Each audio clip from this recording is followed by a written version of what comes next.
Buenas noches, chicos. ¿Pueden escuchar?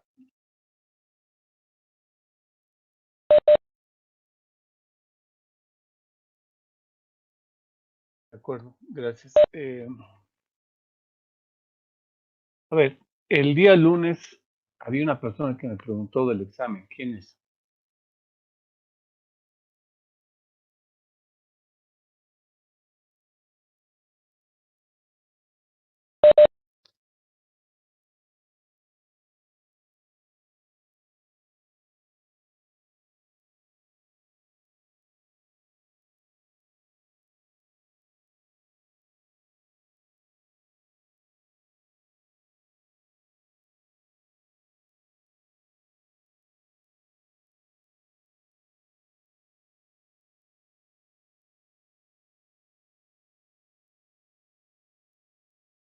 Que querían revisar el examen, porque el examen está revisado. ¿O quieren que se los resuelva el examen?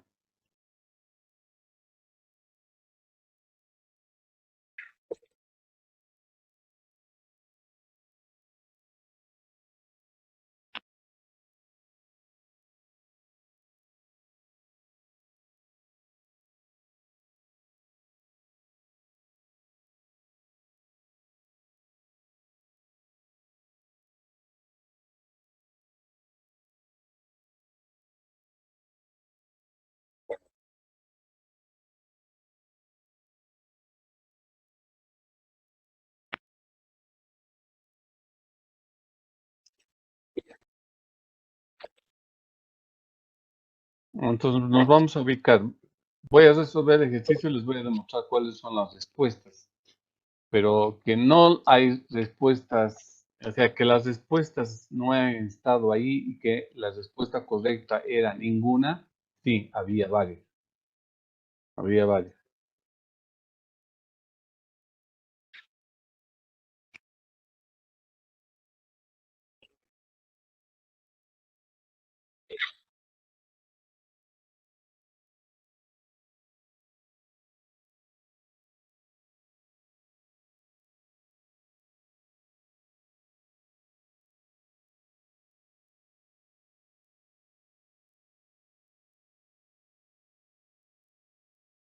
Pero bueno, esos temas voy a resolver el examen el día lunes. Y si el lunes, después de resolver el examen, alguien tiene un problema, a través de José me van a hacer llegar el nombre de la persona que tiene algún problema y vamos a hacer su informe de la respuesta que ha colocado y la respuesta correcta. ¿De acuerdo? Pero así de manera ordenada lo vamos a hacer porque no no atiendo los problemas así globales, colectivos. Cada uno tiene sus problemas. Olvídense de eso. Yo voy a resolver el examen, les voy a decir estas eran las respuestas y estas respuestas están cargadas al sistema. Si a pesar de eso alguien tiene algún problema de manera individual, hace conocer a José el nombre completo para que haga su informe de manera escrita para esa persona. Así lo vamos a hacer. Y dos, el día entonces vamos a terminar de avanzar el último tema para programar de una vez el examen final. Pero así nos vamos a organizar, ¿de acuerdo?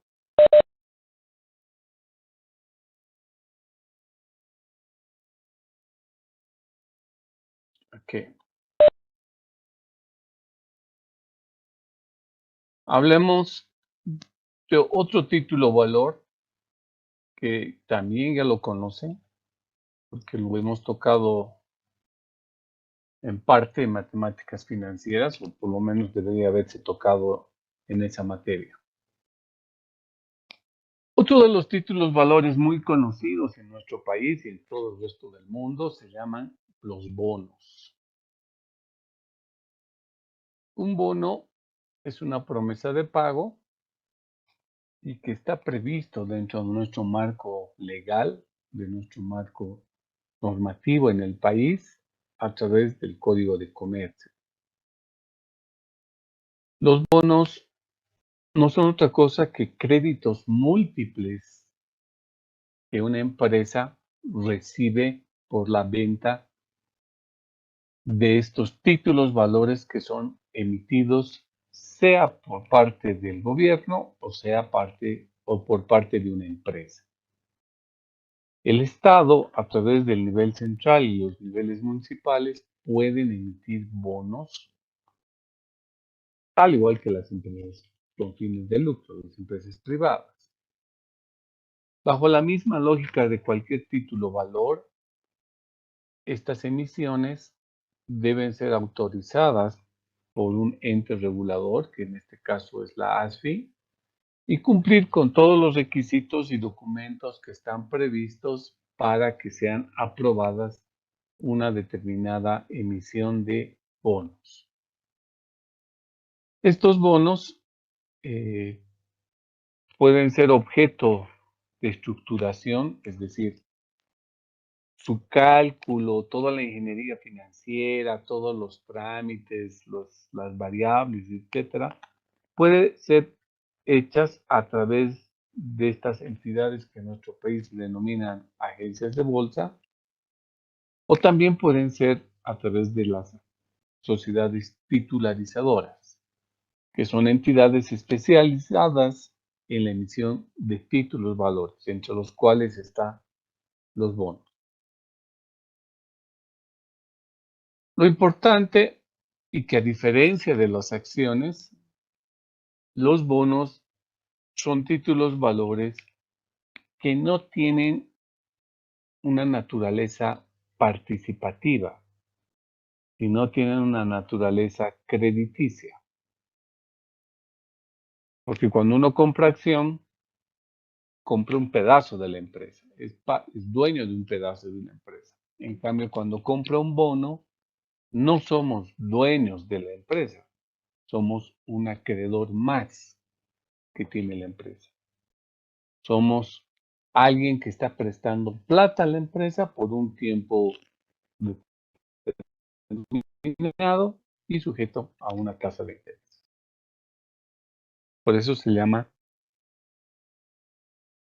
crédito colectivo. Profundicemos un poquito más.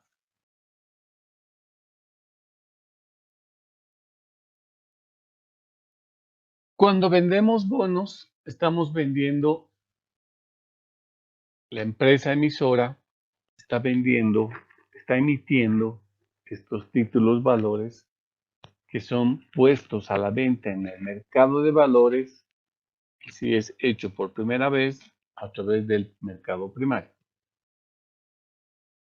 Estos bonos son objeto de compra de cualquier persona, sea jurídica o natural, y se constituye, por lo tanto, en un conjunto de personas jurídicas y naturales que al comprar el bono están prestando plata a la empresa que haya emitido.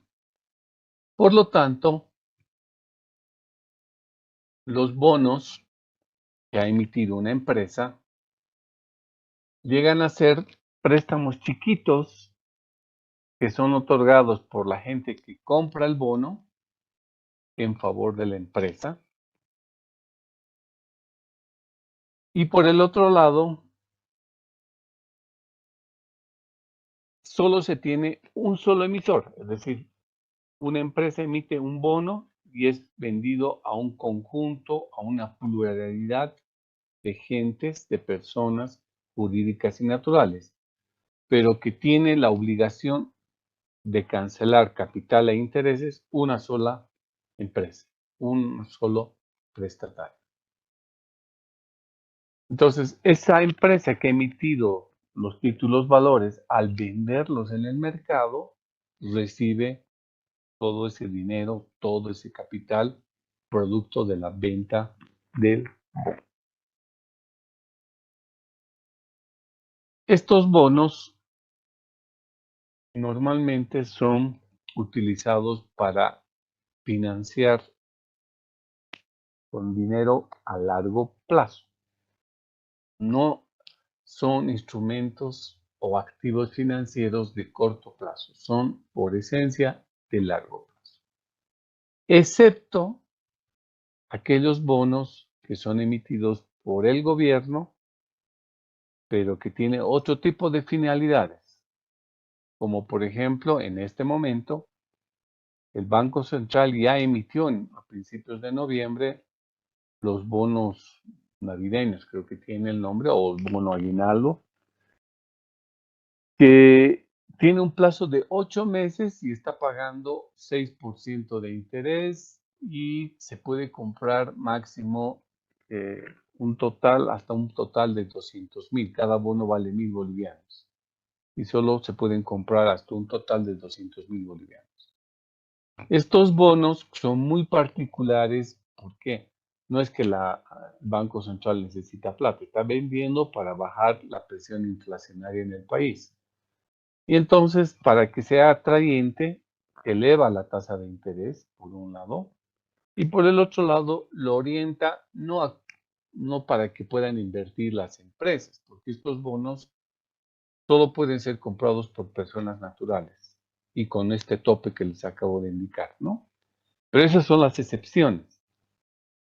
Lo más recurrente es que las empresas decidan emitir bonos porque consiguen plata más barata que prestarse de las entidades financieras y dos, a largo plazo.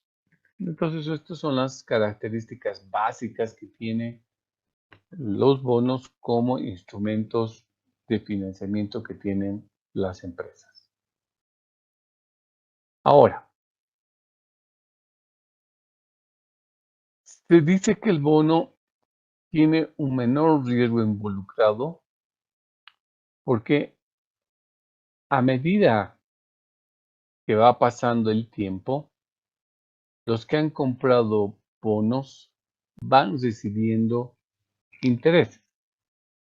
No, es la misma lógica que sigue un préstamo. La diferencia es que los prestamistas son muchos y dos están prestando poca plata. O sea, no es que uno va a comprar $1,000,000 de bonos. Lo puede hacer, pero no lo hace por temas de riesgo. Entonces, uno puede comprar 10 bonos, mi vecino puede comprar un bono, el vecino de la cuadra del frente puede comprar 1,000 bonos, etcétera, ¿no? Dependiendo de qué cantidad de plata quiere invertir. Pero lo importante es que todos vamos a ir recibiendo cada periodo, normalmente periodos anuales, una cantidad por concepto de interés. Y cuando termina el plazo de vigencia del bono, nos van a devolver nuestro capital. Entonces, eso implica de que a medida que va pasando el tiempo, vamos recibiendo intereses y esos intereses nos permite rescatar, recuperar parte del capital invertido en el momento de la compra del bono. Por eso es que, por ese lado, es que se habla de que hay un menor riesgo involucrado. ¿Okay? Lo segundo es que, a diferencia de las acciones, hay una prelación cuando una empresa es objeto de liquidación, es decir, cuando una empresa ha cerrado sus actividades, ha quebrado, etcétera, tiene que pagar las deudas que tiene la empresa. Y entonces existe una prelación de pago de los pasivos, porque el bono en realidad llega a ser un pasivo. Entonces, pagará a los trabajadores, pagará a los proveedores, pagarán a los bancos y pagarán a los tenedores de bono. Y estos tenedores de bono van a recibir su dinero mucho más antes que los propios accionistas, es decir, que los propietarios de la empresa. Entonces, desde ese punto de vista, también existe una ventaja de comprar bonos antes que acciones por el tema de riesgo. Hay distintos tipos de bonos. El más recurrente es el bono corporativo o un bono llamado ordinario, donde alguien compra este título valor por una cantidad X, por su valor nominal, y a cambio de eso va recibiendo intereses en forma periódica. Termina el plazo y nos devuelven la cantidad de plata que nosotros hemos pagado en el momento de su emisión, siempre y cuando su valor de emisión sea igual a su valor de redención. Sobre esto vamos a volver enseguida.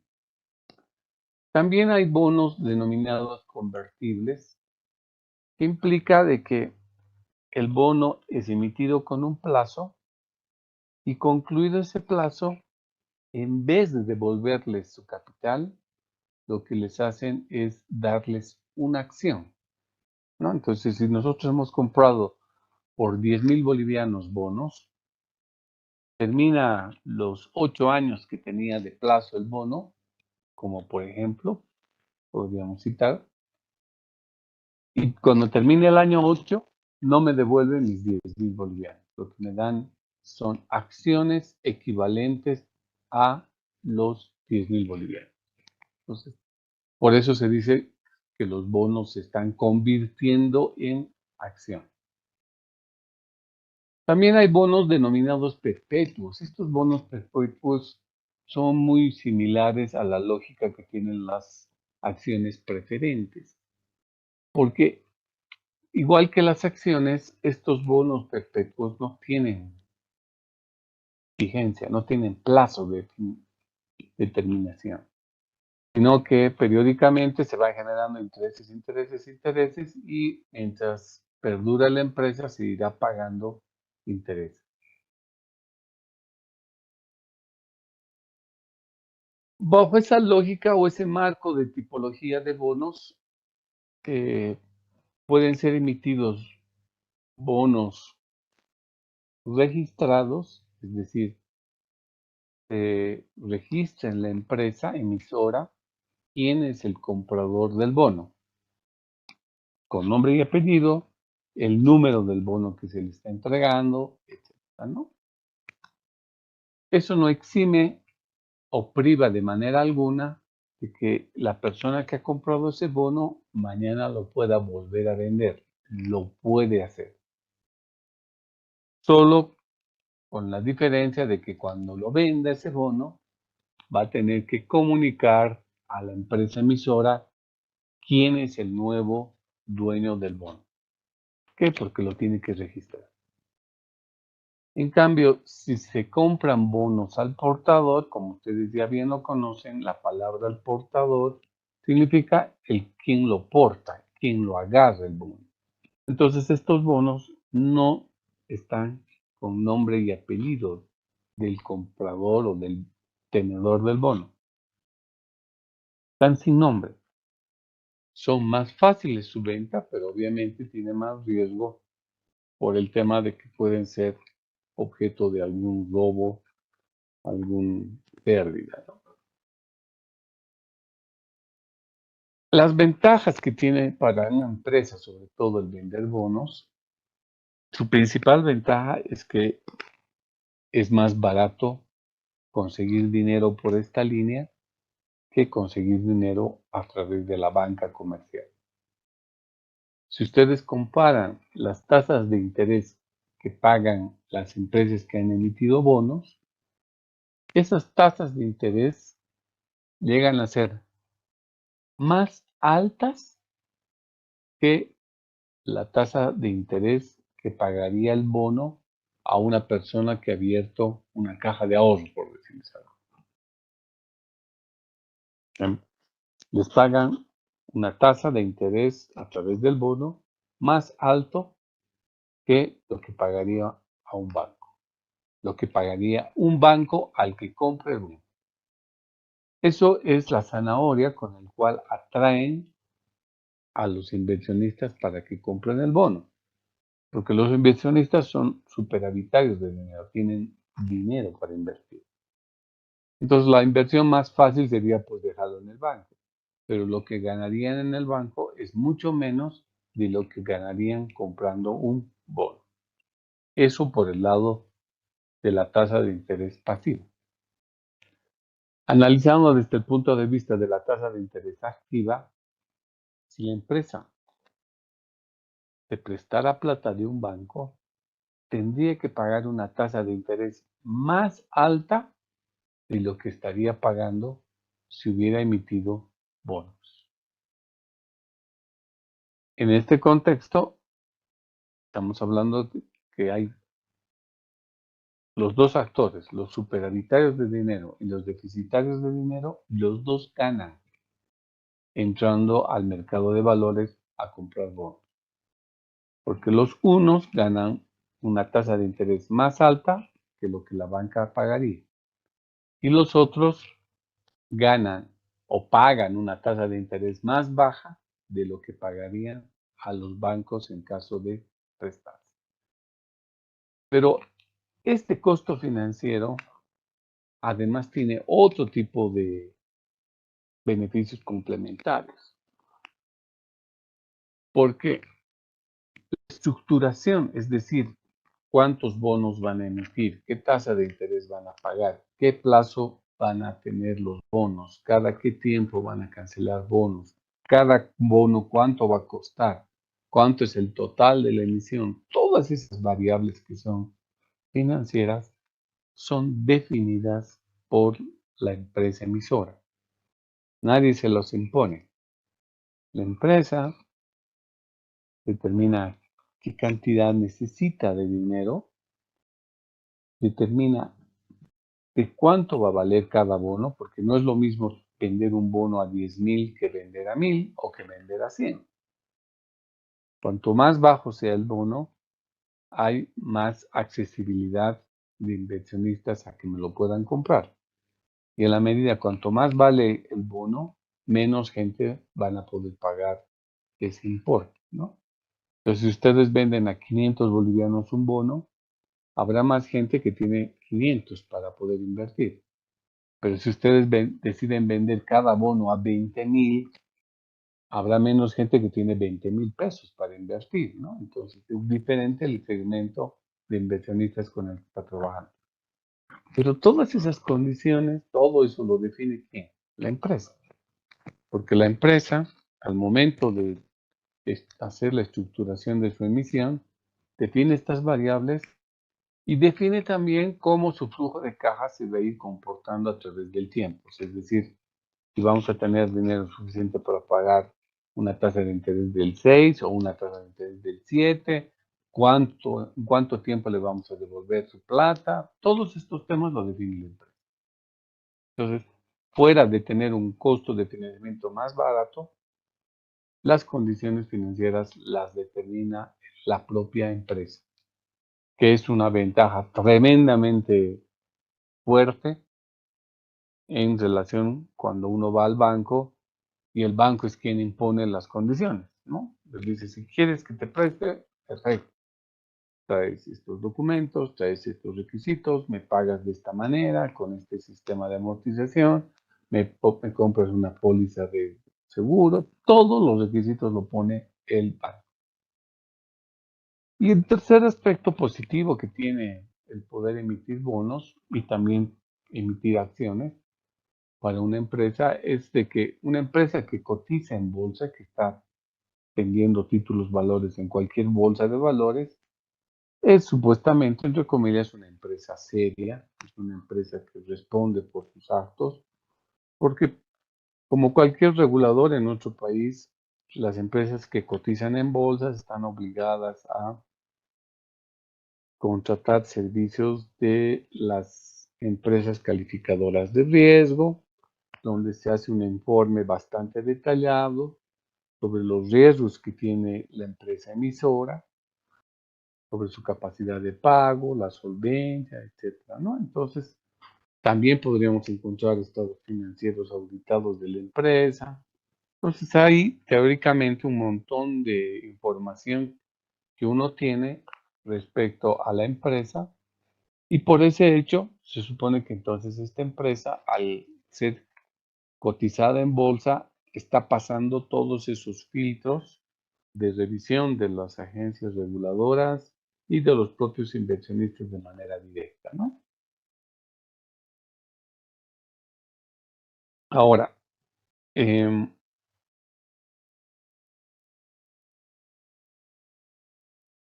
hablábamos, hablábamos de,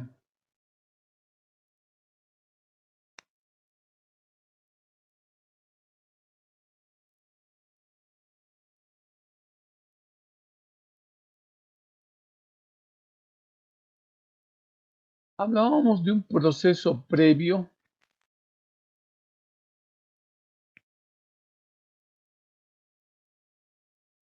a la emisión de los bonos. En ese proceso previo, lo que básicamente se hace al interior de la empresa que está interesada en emitir bonos, con personal propio, o también puede estar recibiendo asistencia técnica de una agencia de bolsa, se hace un conjunto de proyecciones financieras. En estas proyecciones financieras se supone que la empresa sabe cuánta plata necesita y para qué. Si va a hacer trabajar esa plata, ¿qué espera recibir a cambio? Supuestamente debería ser un incremento en sus ventas o una disminución en sus costos, pero algo debería esperarse producto de la plata que uno piensa recibir al vender los bonos. Todo eso tiene que estar expresado en términos monetarios. Si se va a hacer inversión, si se va a dedicar al gasto, cuál es el impacto que se espera, etcétera, etcétera. Proyectará no solamente estados financieros, va a proyectar, por supuesto, flujos de caja que le permitan definir cada año cuánta plata la empresa va a generar. Entonces, todo este proceso previo está en manos de la empresa que le estamos llamando la empresa emisora. No es un proceso sencillo, ¿no? Porque cuando se está efectuando esa proyección financiera, es una proyección que tiene que estar enlazada con la planificación estratégica que tiene la empresa y obviamente debe cumplir, debe asegurar las metas que tiene esta empresa en el largo plazo con los recursos monetarios que se necesitan, ¿no? Por eso es que no es una planificación meramente financiera, es decir, dame los estados, te lo proyecto, no hay problema. Para proyectar nosotros necesitamos saber en qué va a invertir la empresa, qué particularidad tiene esa empresa, qué tipo de equipos, qué tipo de activos fijos vamos a comprar y para qué, qué clientes adicionales vamos a tener, cuánto pretendemos vender esos clientes adicionales. Entonces, todo este mundo de cosas, imposible que nosotros lo toquemos en la materia, no corresponde, porque son condiciones previas al inicio. Una vez que está definido el contexto con el cual se van a emitir los bonos, pues hay algunas variables que deben estar súper claras, como cuáles, como el valor nominal de la emisión. Es decir, cuánto vale el bono cuando salga a la venta por parte de la empresa. Cuánto vale cada bono, ¿no? Entonces esto va a ser pesos por bono. ¿Cuánto vale un bono? ¿Qué otra variable va a estar totalmente definida? La tasa de interés. Es decir, la tasa de interés que la empresa emisora va a pagar a los compradores del bono. Debe señalar el plazo. Este bono está emitido por 10 años, por 15 años, por 7 años, no sé, pero tiene que estar definido. Y también va a señalar la forma de pago de los intereses. Lo más usual es que van a encontrar pago de intereses anuales. Eso es lo más usual. Muy pocas veces vemos pagos semestrales. Lo que no hay son pagos de intereses mensuales, ni quincenales, ni diarios, no hay nada de eso. Estas cuatro variables son tremendamente fundamentales y van a salir producto de ¿qué? Producto de este proceso previo donde la empresa va a calcular estas variables. Entonces, estas variables se expresan en el momento de la emisión, es decir, cuando se venden por primera vez estos bonos en el mercado de valores. Y en base a estas variables, ya los que tienen plata, los inversionistas, verán si les conviene, no les conviene comprar estos bonos con estas condiciones. Entonces, todas estas variables al momento de la emisión, repito una vez más, han sido definidas por parte de cada empresa emisora.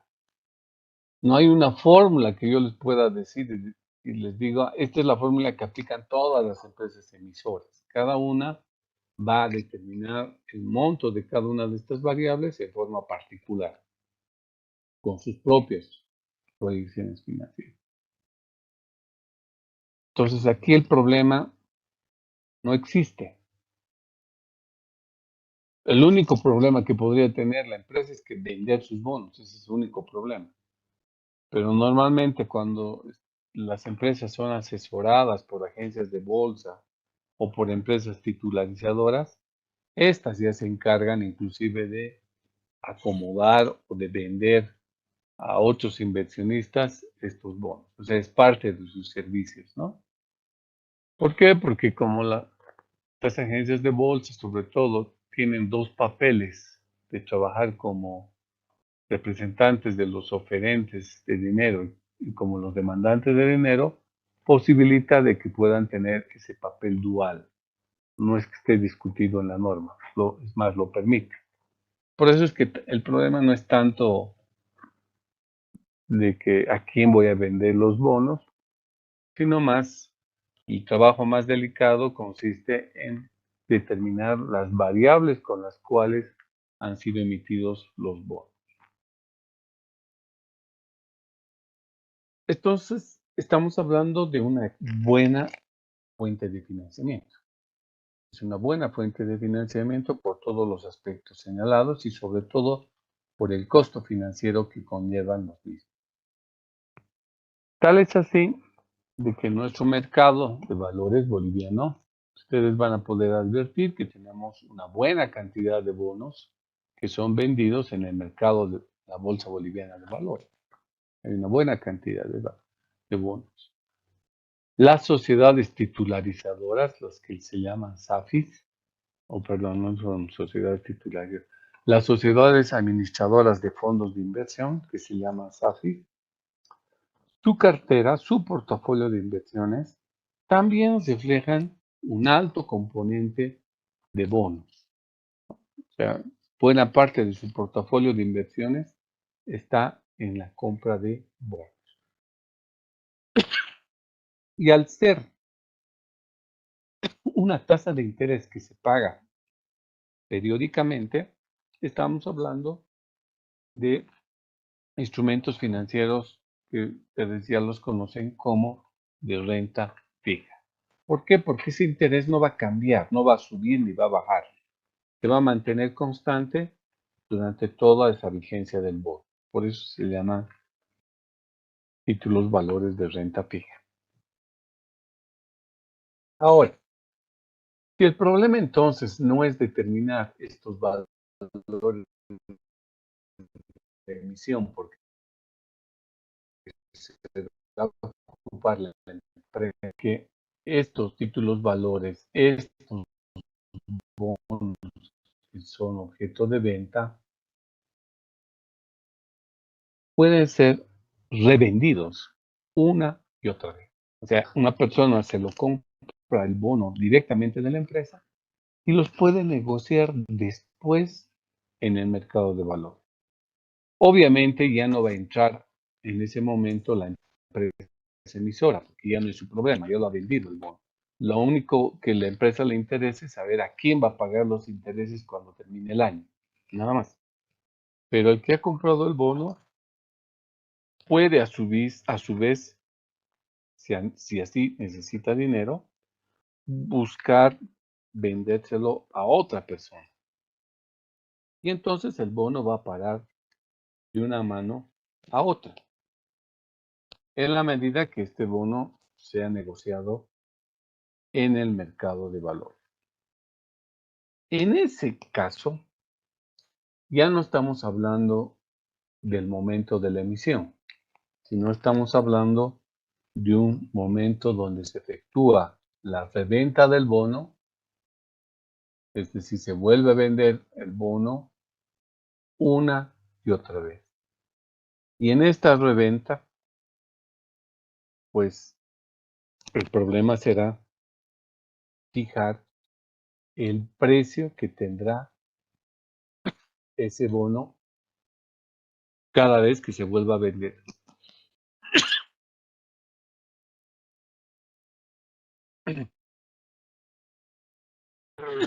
Perdón.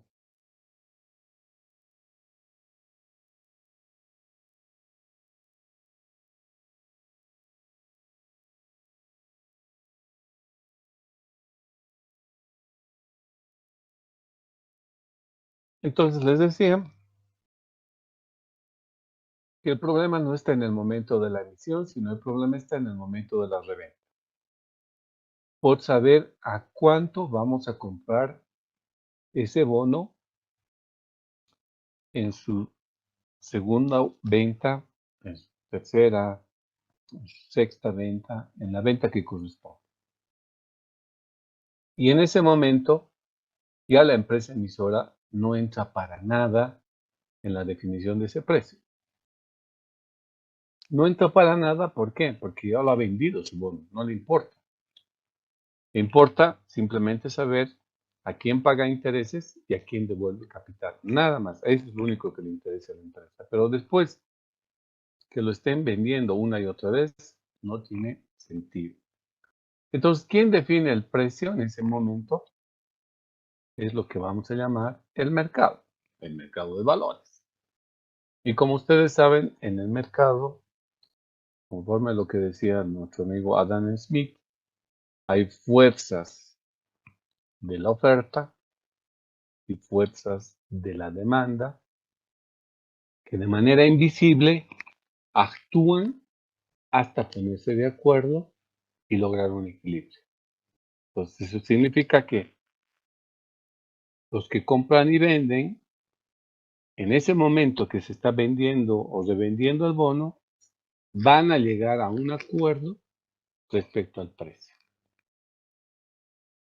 Pero para llegar a ese acuerdo, van a volver a utilizar una metodología que ya hemos visto con las acciones, que es determinar su precio en el mercado en función a los flujos de caja, a los beneficios que se esperan a futuro. Se los trae al presente. La misma cosa vamos a hacer ahora. Porque en vez de traer dividendos, ahora vamos a traer intereses nada más, del futuro al presente. Pero en eso consiste la metodología para establecer el precio de un bono a cualquier precio. Proyectar todos esos beneficios que a futuro se va a recibir y traerlos al momento en que se está revendiendo el bono. ¿Okay? Entonces, acá es donde vamos a incidir, al igual que lo hicimos en las acciones. No nos ocupamos de saber cuánto vale la acción al momento de su venta, de su primera venta, porque ya está fijada por parte de la empresa. Sino nos ocupamos de saber cuánto cuesta ese bono o cuánto cuesta esa acción cuando se revende por segunda, tercera, sexta, octava vez. ¿Ok? Ahora, estábamos en la parte de la definición de las variables. Y decíamos que vamos a utilizar las siguientes variables. Vamos a hablar del valor nominal de emisión. Es, dicho de otra manera, el precio que tiene el bono cuando la empresa la está vendiendo por primera vez. También decíamos que vamos a tener una tasa de interés, que es el premio, que es la ganancia que la empresa paga a todos los tenedores de bono hasta que el bono se vence. Ahora, hay una relación íntima entre el valor nominal de emisión y esta otra variable que le estamos llamando valor de redención. Se debe entender como valor de redención un valor que se devuelve cuando el bono ha vencido. O sea, redención, ustedes me tienen que tomar por el sentido de cuánta plata les van a devolver cuando se vence el bono. Y uno diría, debería ser la misma cantidad de plata que pagué, pero en realidad se manejan tres posibles escenarios. Un bono que pueda ser emitido a la par, un bono que pueda ser emitido con descuento o un bono que pueda ser emitido con prima. Entonces, acá se generan tres posibles valores que pueden tener esta variable que se llama valor de redención. Si nos dicen a la par, nos van a devolver el mismo importe que el valor nominal de emisión. Si nos dicen con descuento, nos van a devolver menos que el valor nominal de emisión. Y si nos dicen bono con prima, significa que nos van a devolver más que el valor nominal de emisión. Pero ¿dónde está el truco? Porque si no, todo el mundo iría por la lógica de comprar bonos con prima. La variable que moderante, la variable que equilibra las cosas es la tasa de interés que paga el bono. Si ustedes compran un bono con descuento, implicará que les van a pagar menos intereses. Si ustedes compran un bono con prima, no, al revés, perdón.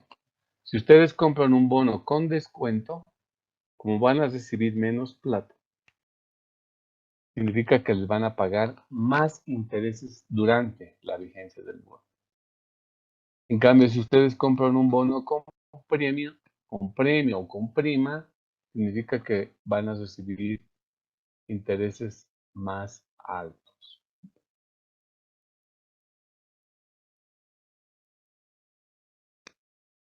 En términos gráficos,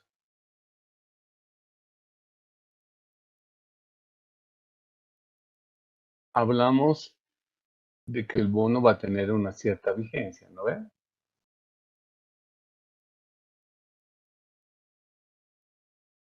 Cuando el bono ha sido emitido por primera vez, es vendido con su valor nominal de emisión. ¿Cuándo es vendido? En el periodo cero, el momento que se emite. Luego un periodo, 1 año, 2 años, 3 años, 4 años, 5 años, etcétera, hasta el año N. En el año N es la finalización de la vigencia del bono. ¿Cuánto me devuelven ahí? Me devuelve mi valor de redención. Me devuelve mi capital. Ahora, ¿qué va a pasar en el año 1, en el 2, en el 3, en el 4, en el 5? Les van a pagar una cantidad de plata que se llama interés. Termina el año, les van a pagar sus intereses. Termina el segundo año, les van a pagar sus intereses. Y así sucesivamente la historia se va a repetir una y otra vez. Entonces yo les decía que si el valor nominal de emisión es igual al valor de redención, si estos dos importes de dinero son igualitos, se dice que el bono ha sido emitido a la par. Lo otro es que el valor nominal de emisión sea mayor que el valor de redención. Entonces, por ejemplo, aquí el bono me puede haber costado 1000. Y cuando termine la vigencia del bono, me devuelven solamente 850. Entonces, 1000 es mayor que 850. Esto significa que el bono ha sido emitido con descuento.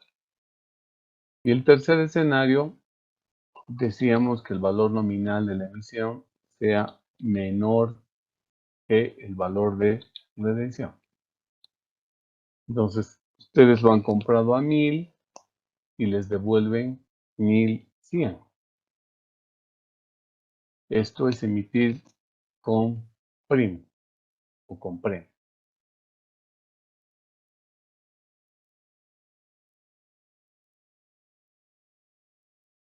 Pues entonces uno diría mejor es comprar siempre con prima, ¿no? Porque si doy 1000 y me da 1100, gano. Claro, pero aquí, como les decía, la variable que modera o que equilibra son estos intereses. Estos intereses que van a recibir durante todo este plazo mientras el bono esté vigente. Si ustedes compran un bono con descuento, esto implicará que los intereses que ustedes van a recibir son mayores. En cambio, si ustedes compran un bono con prima, significa que estos intereses que van a recibir son menores. ¿Por qué? Porque van a recibir más plata al final. Por ese motivo les pagan menos. Y una posición equidistante, una posición intermedia, es un bono emitido a la par. Porque ni llega a ser tan alta los intereses ni tan bajos los intereses. Entonces es una posición intermedia.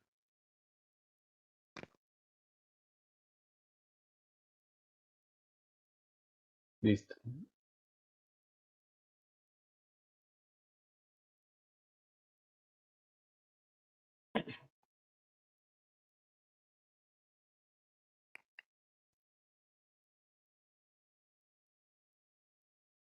Estas tres variables, las tres primeras, están fijadas por la empresa emisora. ¿Ok? La empresa emisora es la que fija estas variables.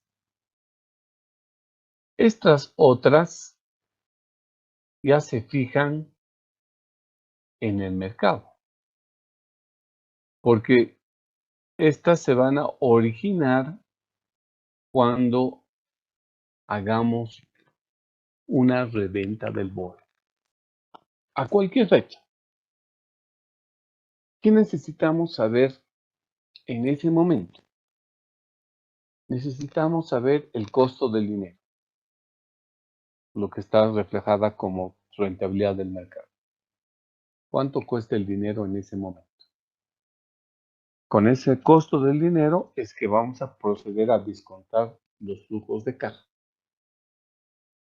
Segunda variable, necesitamos saber cuánto tiempo más falta para que el bono se vence. Eso es lo que llamamos el plazo residual. 3. Necesito conocer cuánto va a ser el valor de redención. Cuánto me van a devolver cuando el bono se haya vencido. Y unas variables que van a influenciar de manera indirecta en la rentabilidad del mercado, en la tasa de descuento que vayamos a utilizar, son las variables relacionadas al entorno macroeconómico del país. Van a influenciar las garantías que se tengan de emisión por parte de la empresa que haya ejecutado la titularización o la emisión de bonos. Es decir, hay bonos, por ejemplo, los bonos llamados warrant. Warrant significa almacenes, vinculado a almacenes. Entonces, una empresa le puede decir a una sociedad titularizadora, tengo en mis almacenes mercaderías equivalentes a 3 millones de dólares. Quiero que me lo emitas bonos con respaldo de sus almacenes. Entonces yo le entrego la administración del almacén a la sociedad titularizadora. Y con ese respaldo de la mercadería que yo tengo, proceden a emitir algún tipo de título valor, puede ser los bonos, en este caso los bonos guarda. Significa que esos bonos, esos papeles que estamos comercializando en el mercado, tienen un respaldo de materiales que tengo en el almacén, de mercaderías que tengo en el almacén. Entonces es menos riesgoso porque tienen una garantía esos papeles.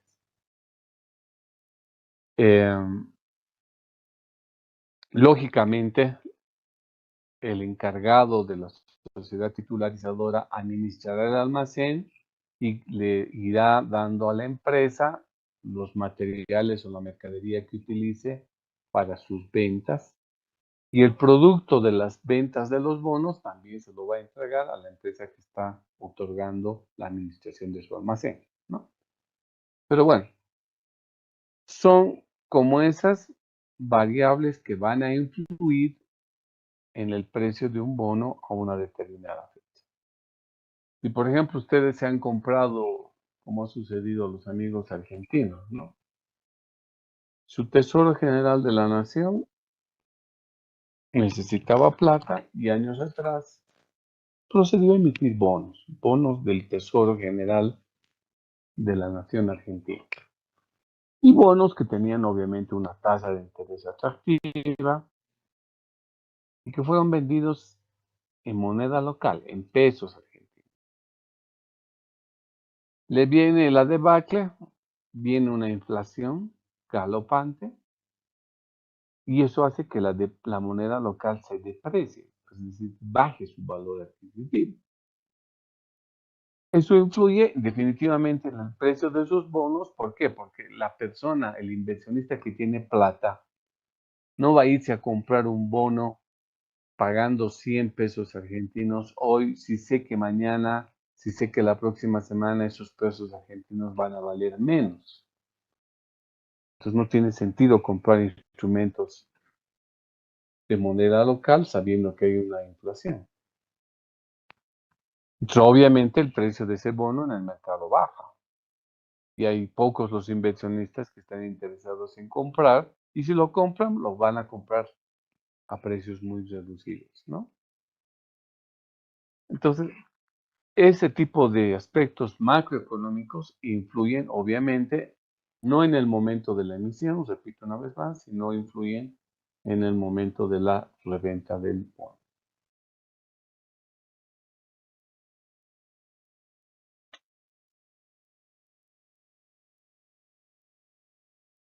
Entonces, ¿cómo vamos a establecer en base a esas variables el importe que debemos pagar del bono a cualquier fecha, excepto en dos fechas?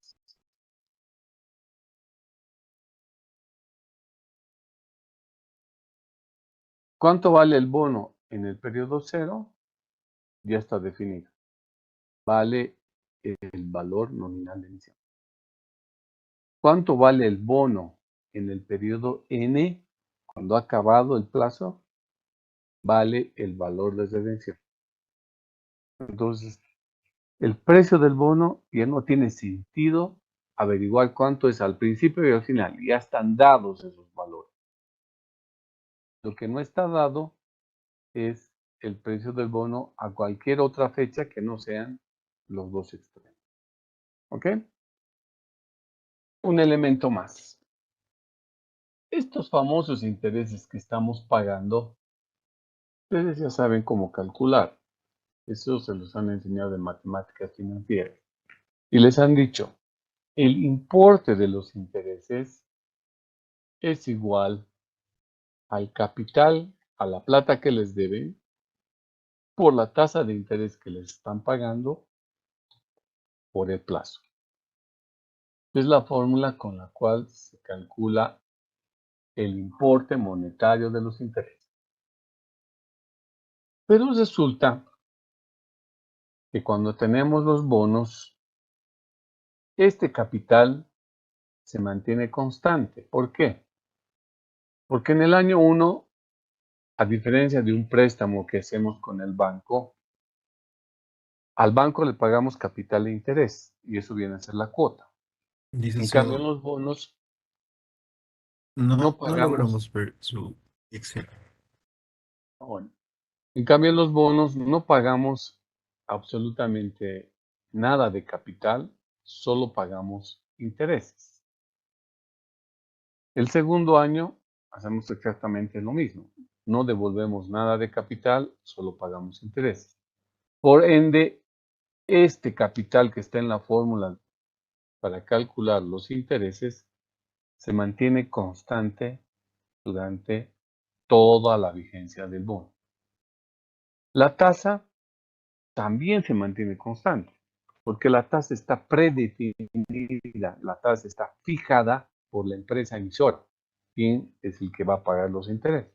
Entonces, la tasa tampoco se mueve.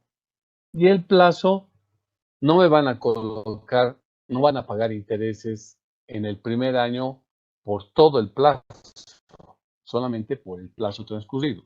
Entonces, ¿qué tiempo ha transcurrido entre el periodo 0 al periodo 1? Un año, un periodo. ¿Qué tiempo ha transcurrido entre el periodo 1 y el periodo 2? Un periodo. Y así sucesivamente, entonces aquí en la fórmula, en vez de n, van a poner el 1, porque será un periodo que transcurre uno tras de otro. Estos elementos de tener un capital constante, de tener una tasa de interés constante, hace que estos intereses sean igualitos. Entonces, el importe de los intereses del periodo 1 viene a ser igual al importe de los intereses del periodo 2. Y los intereses del periodo 3 llega a ser igualito que el periodo 2 y así sucesivamente. Interés por interés se va repitiendo una y otra vez. ¿Hasta cuándo? Hasta llegar al interés último, al enésimo interés. ¿Cuándo lo vamos a pagar? En el año N. Este hecho hace que la temática de bonos sea abordada con un tema que ya lo han visto, que son las anualidades. Las anualidades no son otra cosa que pagos iguales hechos en tiempos iguales. Y eso es lo que tenemos acá. Los pagos iguales son los intereses. Interés 1 es igual al interés 2, el interés 2 es igual al 3, entonces pagos iguales. Hechos en tiempos iguales porque cada fin de año nos van a pagar un interés. ¿No? Termina un año, un interés. Termina el otro año, otro interés. Tiempos iguales. No va a existir una ensalada donde les diga, pasa los primeros 6 meses, te voy a pagar interés, pero después tiene que pasar un año, te voy a pagar interés. Después tiene que pasar 3 meses, te voy a pagar interés. No hay ensalada de tiempo. Todos los periodos, todos los intervalos de tiempo son exactamente iguales. Eso nos dice que es la fotografía de una anualidad. Entonces, para trabajar y poder encontrar el precio del bono a cualquier fecha, justamente lo que hacemos es agarrar fórmula de las anualidades y las aplicamos al tema de los bonos. ¿Ok? ¿Cómo? Supongamos que queremos averiguar el precio del bono cuando termina el año 4. Pongamos que queremos averiguar eso. ¿Cuánto vale el bono acá?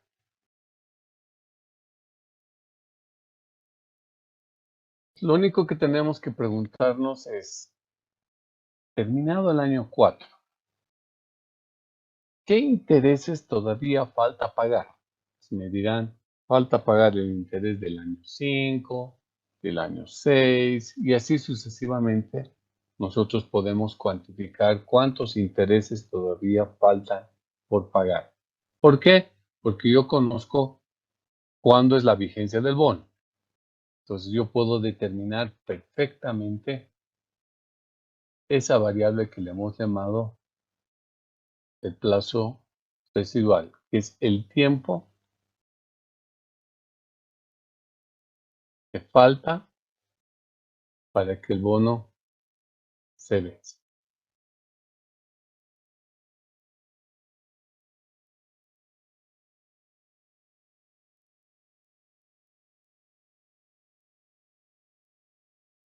Entonces, si yo estoy comprando en el año, terminando el año 4, ¿cuánto tiempo falta para que el bono se venza?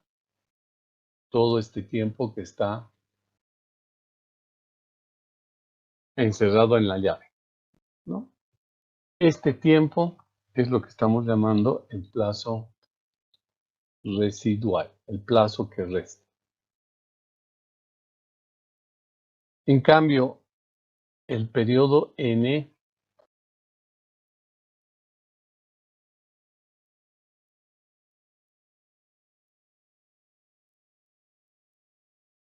el periodo que empieza desde 0 hasta el final, ese periodo lo estamos llamando el periodo del plazo del bono. Ese periodo es mucho más grande que el plazo residual, porque abarca toda la vida que tiene el bono. Entonces, este es el plazo total del bono.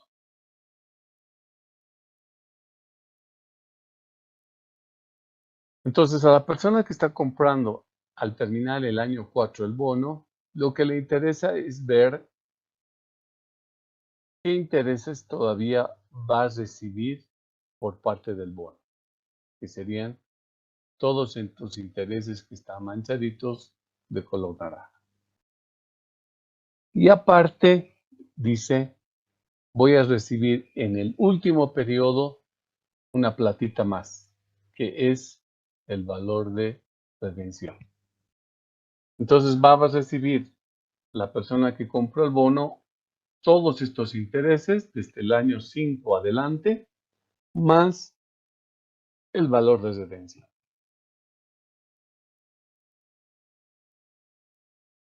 ¿Y cómo va a determinar su precio? Trayendo todo este flujo de caja hasta el presente, hasta el momento que estás realizando la venta. Pues lo que vamos a traer es toda esta plata, que está aquí, ¿hasta dónde? Hasta el momento que se está ejecutando esa venta, que es al finalizar el periodo 4.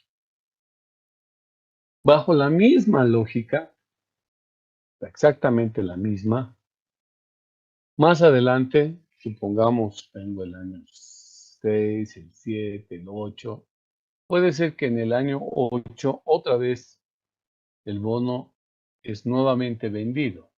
Termina el año 8 y alguien necesita su plata y por lo tanto lo vende otra vez el bono. En ese momento, ¿qué se va a definir? Otro plazo residual, más pequeño, obviamente.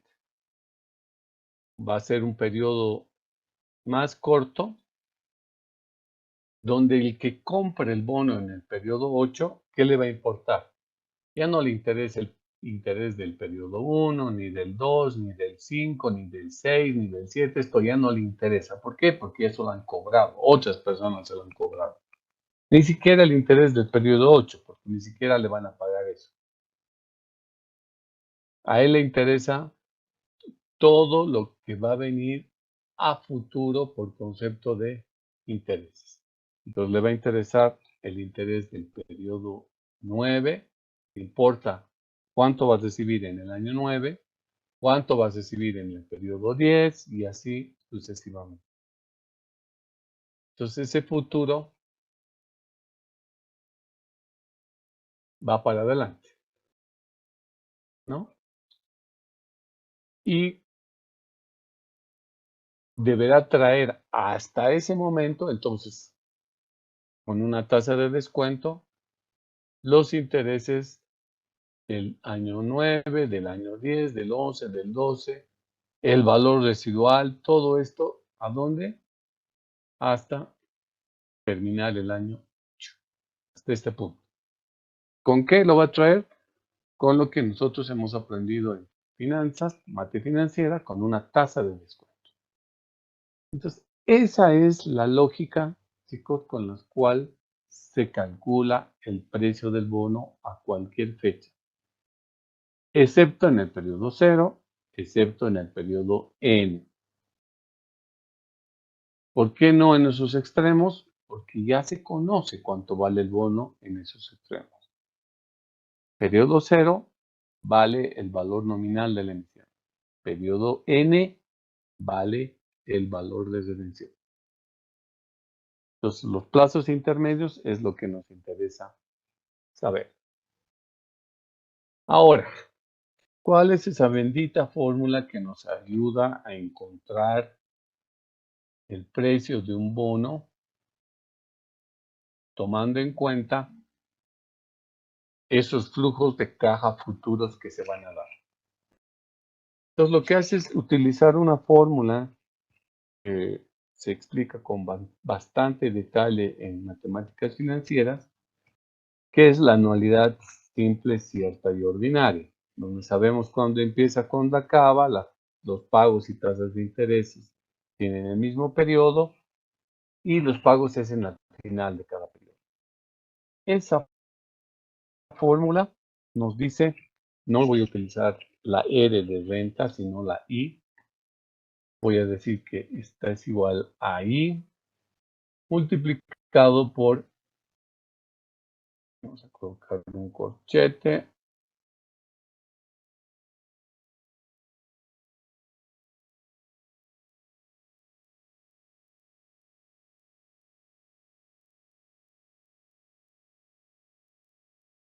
uno menos 1 más K, le vamos a llamar, porque K va a ser nuestra tasa de descuento y la I nos vamos a guardar como tasa de interés del bono, ¿ya? Elevado a menos M, y ahorita les digo que es M.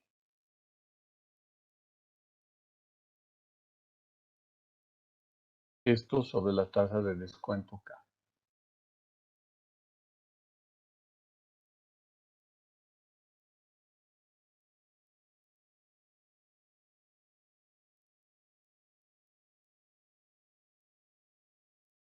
Ok. M viene a ser el plazo residual. ¿Okay? Entonces vamos a colocar ya las variables. Valor nominal de emisión.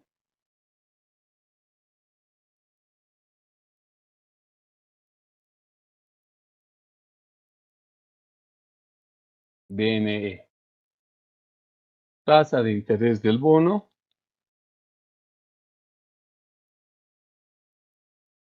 I minúsculo. Plazo del bono.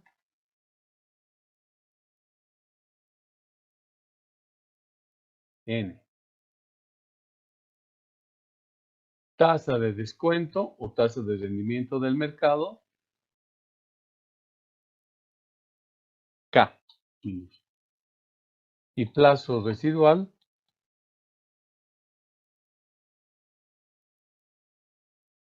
M.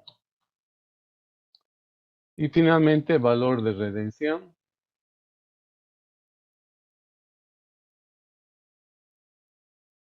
B. Entonces, esta va a ser la simbología que vamos a utilizar. Entonces, estamos desarrollando cuánto cuesta el bono a cualquier fecha.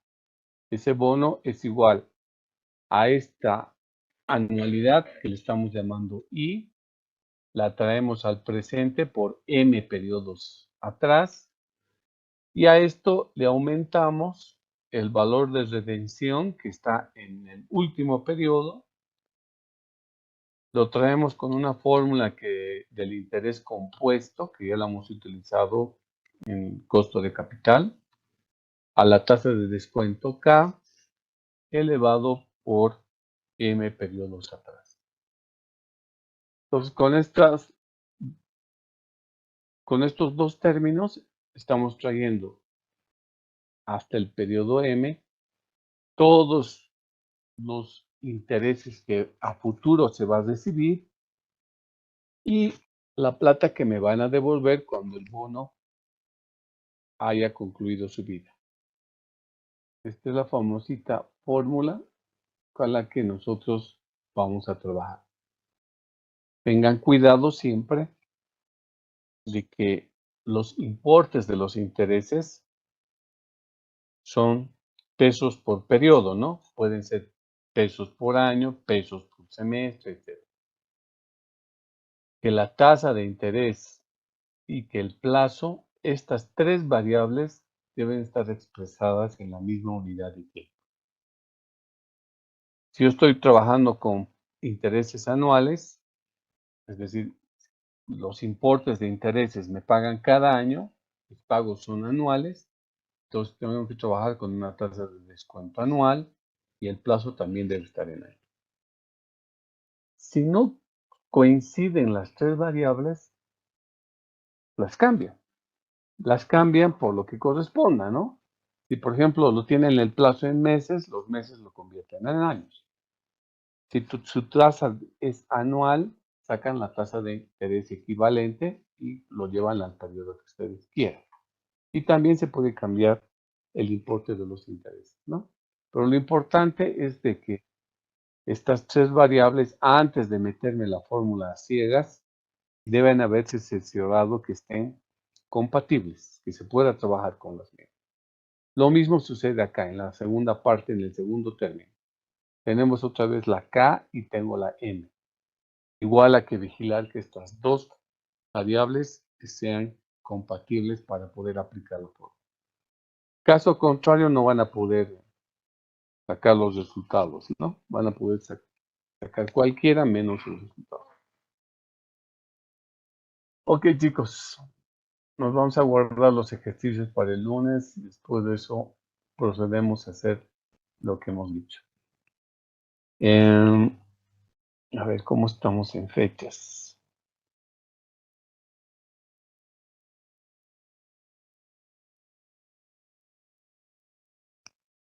¿Por qué de una vez nos damos el examen el día 30? Miércoles 30. Lo único que nos estaría hacer este ejercicio es aplicando la fórmula como receta de cocina el día lunes, pero el día 30 podríamos ya fijar nuestra fecha de examen final. Así de una vez se libran, dado que tenemos que entregar notas hasta el 12. ¿Toman nota entonces de esa fecha? Ok, chicos. Bien, Entonces, licenciado. Sí, bajo licenciado. este contexto, nos vemos el día lunes y hacemos puro ejercicios, tanto de bonos como del examen. ¿Sí? Les vaya bien. Hasta luego, Lick. Hasta luego. Hasta luego, licenciado.